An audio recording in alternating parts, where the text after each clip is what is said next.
Facebook page delete করার পুরানো পদ্ধতিটা সম্পূর্ণ পরিবর্তন হয়েছে। এখন আপনাকে যদি ফেসবুক পেজ ডিলিট করতে হয় তাহলে নতুন পদ্ধতিটা অবলম্বন করতে হবে। কিভাবে আপনারা নতুন পদ্ধতিতে ফেসবুক পেজ ডিলিট করবেন, চলুন আপনাদেরকে সেটাই দেখাই। ফার্স্ট অফ অল আপনি যে কাজটা করবেন, ফেসবুক অ্যাপটাকে ওপেন করবেন। দেন আপনার যদি এখানে আইডি সুইচ করা থাকে তাহলে আপনি আইডি থেকে পেজটাকে সুইচ করে নেবেন। ওকে, তো এইখানে উপরে দেখতে পাচ্ছেন ফেসবুকের পাশে এখানে 3 লাইন্স রয়েছে, এই 3 লাইন্সে ক্লিক করবেন। স্ক্রল করে একটু নিচে চলে আসলে এখানে দেখতে পারবেন সেটিংস অ্যান্ড প্রাইভেসি নামে একটা সেটিংস আছে, এই লেখাটির উপরে ক্লিক করবেন।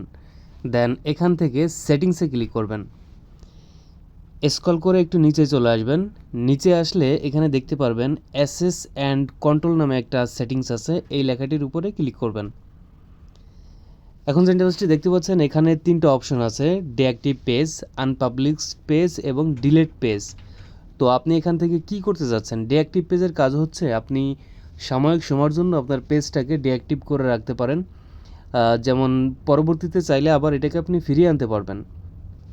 আনপাবলিশড পেজ এটাও সেমি কাজ, যে এখন আপনি ডিঅ্যাক্টিভ করলে বা আনপাবলিশড করলে পরবর্তীতে আপনি চাইলে ওটা ফিরিয়ে আনতে পারবেন।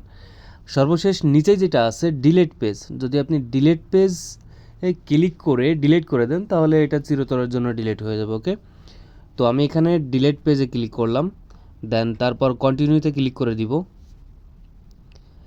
এই যে এখানে যে 1 2 3 4 5 6টা অপশন এসেছে, এখান থেকে যে কোনো একটা অপশন আপনি সিলেক্ট করে দিবেন। ওকে, যে আপনার পেজটা কী কারণে ডিলিট করতেছেন সেই কারণটা এখান থেকে যে কোনো একটা দিতে পারেন। তো আমি এখান থেকে একটা কারণ সিলেক্ট করে দিলাম, দেন কন্টিনিউতে ক্লিক করে দিবেন।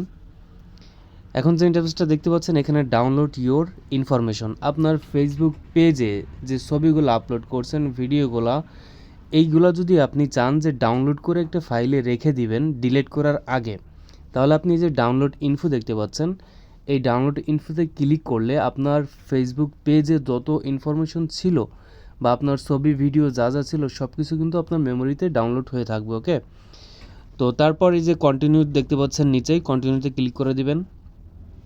এখন এইখানে হচ্ছে আপনার ফেসবুক আইডির যে পাসওয়ার্ডটা আছে সেই ফেসবুক আইডির পাসওয়ার্ডটা এখানে দিয়ে দিবেন।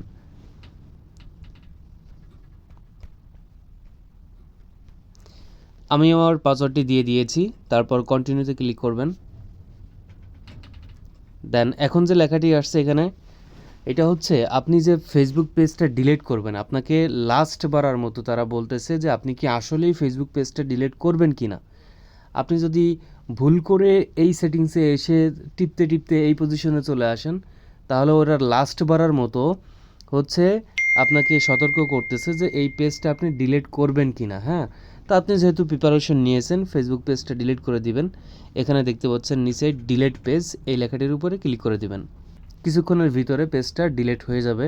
আমি আপনাদেরকে সরাসরি দেখাচ্ছি, এই দেখুন পেজটি ডিলিট হয়ে অটোমেটিকলি আমার ফেসবুক আইডিটা ওপেন হয়ে গেছে। সো আপনারা যারা ফেসবুক পেজ ডিলিট করতে চাচ্ছেন, আমি যে প্রসেসটা আপনাদেরকে দেখালাম, যদি এই ভিডিওটা দেখে আপনি এই প্রসেসটা ফলো করেন তাহলে নির্দ্বিধায় আপনি খুব সহজে আপনার ফেসবুক পেজটাকে ডিলিট করে দিতে পারবেন। ওকে, তো ভিডিওটি আজ এই পর্যন্তই ছিল, দেখা হবে নতুন কোনো ভিডিওতে, সে পর্যন্ত ভালো থাকবেন, আল্লাহ হাফেজ।